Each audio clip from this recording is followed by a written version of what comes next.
Hello, David Moore with IRA Advantage, and today we're going to talk about what you can invest in with the Self-Directed IRA. If you're not new to our channel, you've probably seen me answer this before, but I'm going to do it again, and I guess the easiest way to explain what you can invest in is to say what you can invest in. So if we're looking at IRAs, Self-Directed IRAs, an IRA by law can legally invest in anything other than collectibles, life insurance contracts, or stock in a sub-S corporation. The way the law works, if it's not specifically prohibited, it's therefore allowed. If you've heard our story, you'd know that we got into this business because of our 1031 clients wanting to take their retirement accounts to go buy real estate. So our intent when we got involved with this business was to give people more opportunities to go spend more money in real estate and take advantage of buying things that they're not tied into Wall Street on. So typically people come to us when they want to buy real estate, make loans, buy notes. We do also a lot of what's called a rollover business startup, where we can literally create a business that you're employed by. So there's really a huge variety of things you can do. A 401k plan is actually even less restrictive than IRAs. 401k plans, the only investment you cannot make is in collectibles. So once again, if it's not specifically prohibited, it's therefore allowed.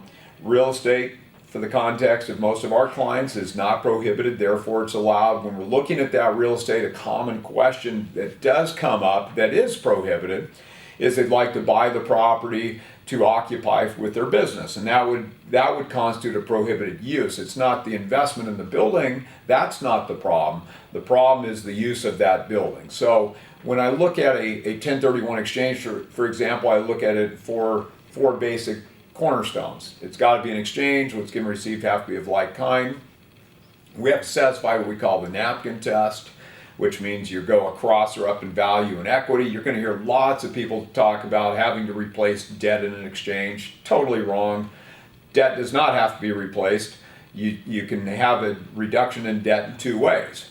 One, by going down in value, which triggers a problem because you went down in value. The other way debt goes away is by adding cash. So if you look back during the crash, we had lots of people. What happened to loans during that period of time? We had a reduction in loan to value.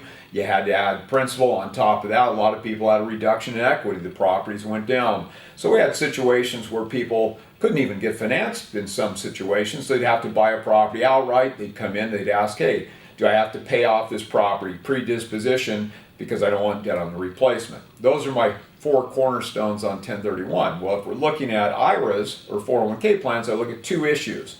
What's a person want to buy, and who are they transacting between or for the benefit of? So as we just explained, rarely is the investment a problem.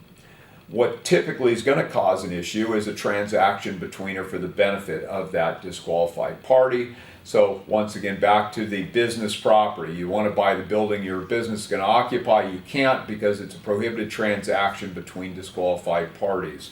You want to go buy Johnny an apartment at school.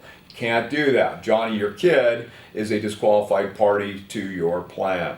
So anything where you buy that place at the beach and you want to go use it, that's not okay. You want to work on the property. Prohibited transactions. Sweat equity is not okay in those situations. So if we're looking at it, once again, you can literally invest in anything other than collectibles, life insurance contracts, stock in a sub-S with an IRA, or with 401k plans. The only restriction is collectibles. If you've got further questions on this topic, please don't hesitate to reach out. David Moore with IRA Advantage, IRAadvantage.com. Thank you.